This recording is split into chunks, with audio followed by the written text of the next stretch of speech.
হালংবে অভিযানের দ্বিতীয় পর্বে আপনাদের সকলকে স্বাগত জানাই। প্রথম পর্বে আমরা ভিয়েতনামের ক্যাপিটাল হ্যানয় থেকে 3 ঘন্টার বাস জার্নি করে পৌঁছে গেছিলাম হালংবের নিকটবর্তী টং সাউ হারবারে, এবং সেইখান থেকে লাক্সারি ক্রুজে করে আমরা মিনিট 15-র মধ্যেই পৌঁছে যাই টিটপ আইল্যান্ডে, যেখান থেকে মিনিট 10-এর ট্রেকিং করে আমরা দেখতে পেয়ে গেছিলাম টিটপ আইল্যান্ডের 360 ডিগ্রি ভিউ। এবং তারপরে এই টিটপ আইল্যান্ডকে পেছনে ফেলে আমরা চলে এসেছিলাম আমাদের পরবর্তী গন্তব্যে। তো এখন আমরা এই বন্দর থেকেই বাম্বু বোটে চড়ে শুরু করব আমাদের হালংবে অভিযানের দ্বিতীয় পর্ব। তো টিটপ আইল্যান্ড থেকে বেরিয়ে আমরা চলে এসেছি এই জায়গায়। এখান থেকে হচ্ছে বাম্বু বোট, কায়াক বা স্পিড বোট, তিনটে অপশন রয়েছে। বাম্বু বোট আর কায়াকটা কিন্তু আপনার প্যাকেজের মধ্যে ইনক্লুডেড, আর স্পিড বোট নিলে সেক্ষেত্রে কিন্তু $8 দিতে হবে, $8 ওই মোটামুটি 2 লাখ ভিয়েতনামিজ ডং। তো এই যে সামনে দেখতে পাচ্ছেন গেট নম্বর 4। তো আমরা এখন গেট নম্বর 4-এর দিকে যাচ্ছি, ওয়েট করবো ওখানে। এই হচ্ছে এরিয়াটা যেখান থেকে হচ্ছে কায়াক বা বাম্বু বোট সবকিছু ছাড়া হচ্ছে, বা স্পিড বোট। আমরা এখন বাম্বু বোটে চাপার জন্য রেডি হয়ে গেছি। এরপরে আপনাদেরকে দেখাবো বাম্বু বোটে চড়ে আমরা যে কেভ গুলো এক্সপ্লোর করবো সেগুলো, ঠিক আছে?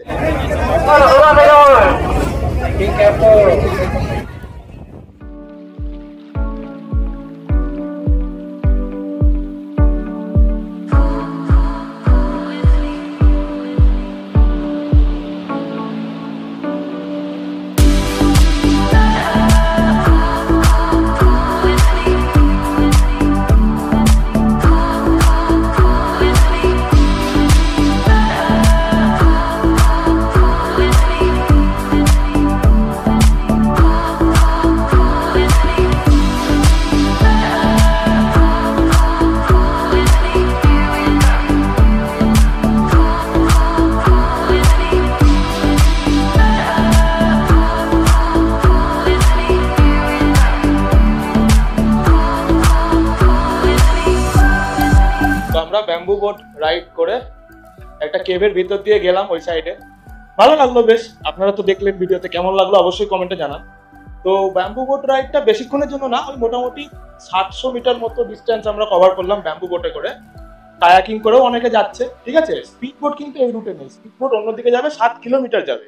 বাট ব্যাম্বু বোট আর হচ্ছে কায়াকিংটা ওই 700 মিটারের মতো। ওখানে একটা মাঙ্কি বিচ টাইপেরও দেখলাম, যেখানে অনেকগুলো বাঁদর ছিল। তো অ্যাকচুয়ালি থাইল্যান্ডের মাঙ্কি বিচটাতে আমরা দেখতে পাইনি, বাট এখানে দেখতে পেয়েছি, এটা একটা বড় ব্যাপার।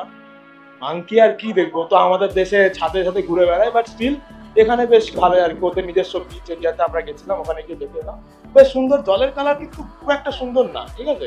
মানে আমি একদম অনেস্ট রিভিউ দিচ্ছি, জলের কালার কিন্তু আমার খুব একটা ভালো লাগেনি এখনো অবধি। মেবি মিডিলের দিকে গেলে আরো সুন্দর লাগবে। So let's hope for the best. এবারে চলো, বাম্বু বোট রাইড কমপ্লিট, আবার আমরা ক্রুজের দিকে ফেরত যাচ্ছি, এরপরে আবার অন্য নেক্সট পয়েন্টের দিকে যাবো। Let's go. তো বাম্বু বোট রাইড করে এখন আমরা আবার ক্রুজে ফেরত চলে এসেছি। এবার আমরা যাচ্ছি আমাদের লাস্ট ডেস্টিনেশন হালংবের, যেটা হচ্ছে লাইমস্টোন কেভ। তো ওইখানে আমরা যাব, ওখানে একটা ট্রেকিং আছে 1.5 কিলোমিটারের। সো লাইমস্টোন কেভ অব্দি যাই আগে, দেন ওখানে গিয়ে ওই কেভে আমরা ট্রেকিং করব। ট্রেকিং করে আজকের আমাদের হালংবে ট্রিপ কমপ্লিট করব। সো হালংবে ট্রিপ অ্যাকচুয়ালি খারাপ বলবো না, বাট তবে আমি যেটুকু বলবো যে জলের কালার কিন্তু আমার খুব একটা যে হাইফাই সেরকম কিন্তু লাগেনি। মানে যে গ্রিন বা ব্লু যে কালারটা, সেটা কিন্তু আমি দেখতে পাইনি এখানে, যেটা থাইল্যান্ডে কিন্তু ছিল। মায়া বেতে যেরকম জলের কালার ছিল, হালং বেতে কিন্তু সেরকম পেলাম না জলের কালার। জানি না সিজন টু সিজন এটা ভ্যারি করে কিনা। এখন তো এপ্রিলের মিড চলছে, তো এখন কিন্তু আমি সেরকম জলের কালার পাইনি। জানি না আসছে দিনে কিরকম হবে। তো আপনারা যখন আসবেন সেটা একটু ডিপেন্ড করবে, ভ্যারি করতে পারে। আমি যেটুকু পেরেছি, আমার খালি চোখে যেরকম দেখতে পেয়েছি, আমার 16:9 ইঞ্চের স্ক্রিনেও আমি সেরকম ভাবেই দেখানোর চেষ্টা করেছি। জানি না আপনারা কতটা ভালো বুঝতে পারছেন। সো যাই হোক, এই মোটামুটি এখনকার আপডেট। এখন আমাদের ক্রুজ আবার চলছে, আবার চালু হয়ে গেছে নেক্সট ডেস্টিনেশন লাইমস্টোন কেভের দিকে। চলো যাওয়া যাক।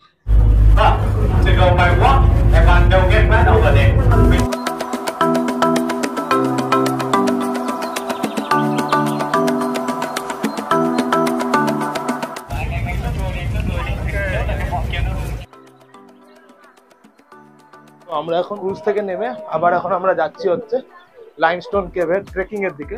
সবাই মোটামুটি যাচ্ছে, দেখা যাক কতক্ষণ সময় লাগে। আমাদেরকে 40 মিনিট মতো টাইম দিয়েছে ট্রেক করার জন্য। সো চলো যাওয়া যাক। ওই না কেভ।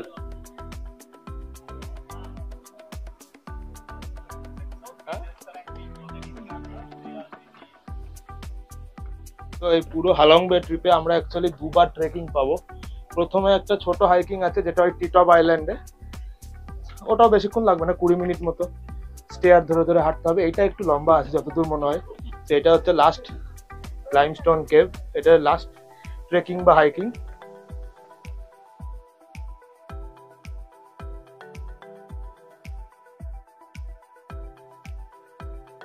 এই ট্রেকিং এর মাঝে এক জায়গা থেকে ভিউ কিছুটা ঠিক এরকম, বেশ সুন্দর লাগছে এই জায়গাটা। আপনারাও দাঁড়িয়ে ছবি টবি তুলতে পারবেন।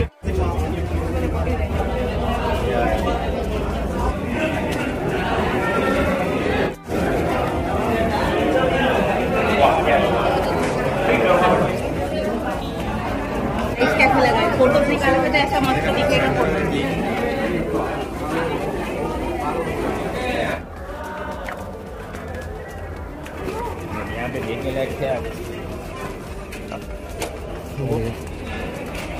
এখন কেভের ভিতর দিয়ে যাচ্ছি এন্ড এই হচ্ছে ভিতরে, বেশ সুন্দর, কিন্তু এই জায়গাটা সুন্দর, সত্যিই সুন্দর লাগছে,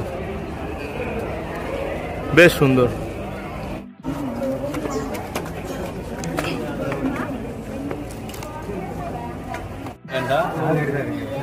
அவங்க ஒய்ஃபுக்கு தான் 24 நாள் போட்டு டாக்டர் பண்ணீங்கன்னா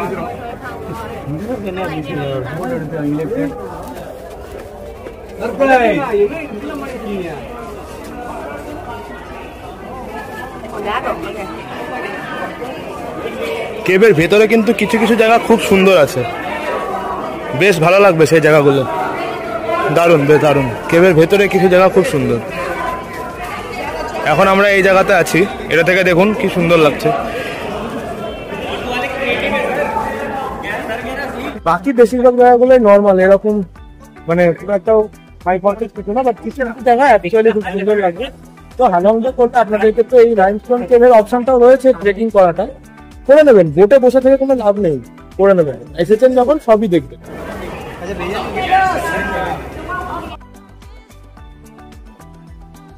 আমরা এখন যে পার্ট দিয়ে যাচ্ছি সেই জায়গাটা বেশ সুন্দর। এখানে কিন্তু মানে ফটোগ্রাফির জন্য বেশ সুন্দরভাবে এরা অর্গানাইজ করে রেখেছে জায়গাগুলোকে, মানে ফটো বুথের মতো বানানো আছে, কোথাও কোথাও দাঁড়িয়ে ফটো তুলতে পারবেন। ভেতরে কিন্তু কিছু কিছু জায়গা বেশ ফটোজেনিক। আর এটা একদম লাস্ট পার্ট হচ্ছে হালং বের, একদম লাস্ট পার্ট হচ্ছে এই লাইমস্টোন কেভের যে হাইকটা, মানে কিছুটা হাইক, তারপরে বাকিটা হেঁটে কেভের ভেতর দিয়ে আমাদেরকে যেতে হচ্ছে। তো এটা অবশ্যই আপনারা করে নেবেন, মানে না আসার কিছুই নেই। অনেকেই কিন্তু ক্রুজে বসে থাকতে পারেন যদি হাঁটতে ইচ্ছা না হয়, বাট আমি বলবো করে নেবেন। ঠিক আছে, এসেছেন যখন এত পয়সা খরচা করে দূর থেকে ঘুরতে, তাহলে সবটাই দেখে যাবেন, কি আছে, একটু হাঁটলে তো ক্ষতি নেই। তো আমি বলবো করে নিতে। বাকি চলুন এবারে কেভটা আমরা ঘুরে দেখি, বাকি পার্টটুকু।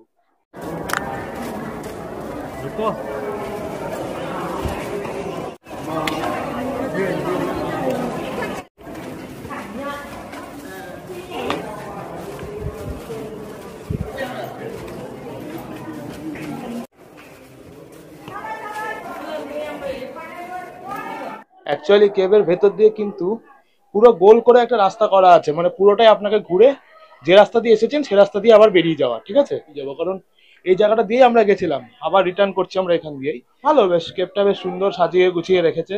লাস্টে এসে এই কেভ ঘোরাটা বেশ সুন্দর লাগবে, আপনারা অবশ্যই আসবেন। আমি তো মনে করি এসেছেন যখন ঘুরতে, পুরো হালং বেটাই কভার করে তারপরে যাবেন। আপনাদের মনে আছে কিনা জানি না, আমরা কিন্তু এই রাস্তা দিয়ে এসেছিলাম, এন্ড এগেন আমরা এই রাস্তার পাশ দিয়ে আমরা রিটার্ন যাচ্ছি। ঠিক আছে, পাশের রাস্তা দিয়ে।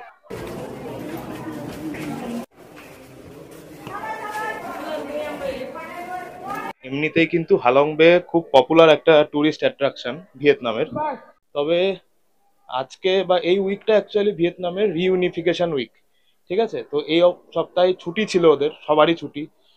তো এই জন্য এই সপ্তাহটাতে ভিড় আরো বেশি, মানে বাইরেকার টুরিস্টের সঙ্গে লোকাল টুরিস্টেরও ভিড় রয়েছে। তো আপনারাও যদি এরকম সময় আসেন, মানে এই ধরুন 30 এপ্রিলে ছিল, 30 এপ্রিল ছিল ওদের রিইউনিফিকেশন ডে। তো এই সময় বা উইকেন্ডে যদি আসেন, আজকে যেমন শনিবার, তো উইকেন্ডে আসলে কিন্তু ভিড়টা আপনারাও এক্সপেক্ট করবেন।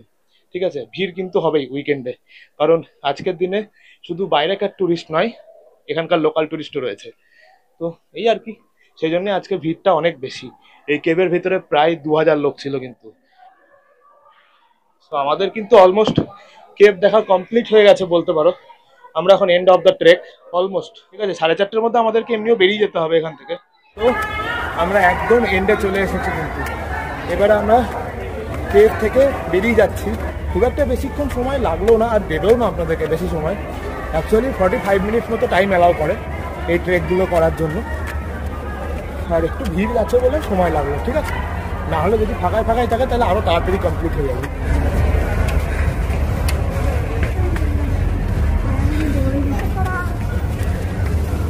তো আমাদের লাইমস্টোন কেভ দেখা কমপ্লিট। এবার আমরা বেরিয়ে যাচ্ছি, মেবি আবার ওই ক্রুজের দিকে ফেরত যাব। তো আমাদের কিন্তু হালং বে দেখা অলমোস্ট কমপ্লিট। এই পুরো হালং বে ট্রিপটার জন্য আমাকে পে করতে হয়েছে 1.35 মিলিয়ন ভিয়েতনামিজ ডং, যেটা হচ্ছে 50 USD সমান, বা ওই ধরে রাখুন 50 USD মানে 4300 টাকা মতো ইন্ডিয়ান কারেন্সিতে। তো আপনাদের যদি এই পুরো এক্সপিরিয়েন্সটা ভালো লাগে আর যদি ইচ্ছা থাকে তাহলে অবশ্যই করবেন। ভিয়েতনামে আসলে হালং বের এক্সপিরিয়েন্সটা সবাই নেয়, কারণ হালং বেটা অ্যাকচুয়ালি খুব ফেমাস জায়গা। এছাড়াও রয়েছে ক্যাটবা আইল্যান্ড আর লানা বে, ওটাও অ্যাকচুয়ালি আলাদা একটা খুব সুন্দর জায়গা। আপনারা পারলে ওটাও করতে পারেন যদি ইচ্ছে হয়, আর না হলে হালং বে তো আমি সব কিছু দেখিয়েই দিলাম। হালং বেটা আপনারা করতে পারবেন। এটা আপনারা ক্লুক থেকেও বুক করতে পারেন, গেট ইউর গাইড থেকেও বুক করতে পারেন। আমি কিন্তু আমার হোটেল থেকেই বুক করেছি, অ্যান্ড সেক্ষেত্রে আমাকে পে করতে হয়েছে 50 USD বা 1.35 মিলিয়ন ভিয়েতনামিজ ডং, যা প্রায় ইন্ডিয়ান কারেন্সিতে 300 দিয়ে ডিভাইড করলে হয় ওই 4500 টাকা মতো। আমি আমার বোটের কাছে ফেরত চলে এসেছি। এই যে এই ক্রুজটা, বোট নয়, ক্রুজের কাছে ফেরত চলে এসেছি। এবার আমাদের হ্যানয়তে ফিরে যাওয়ার পালা, ঠিক আছে? We say goodbye to surprising kid. No more walking. Now it's time for party. Food, seasonal fruit, and cracker and drinks. Passion soup, yeah, soft drink, along beer. So, yeah, please enjoy, enjoy.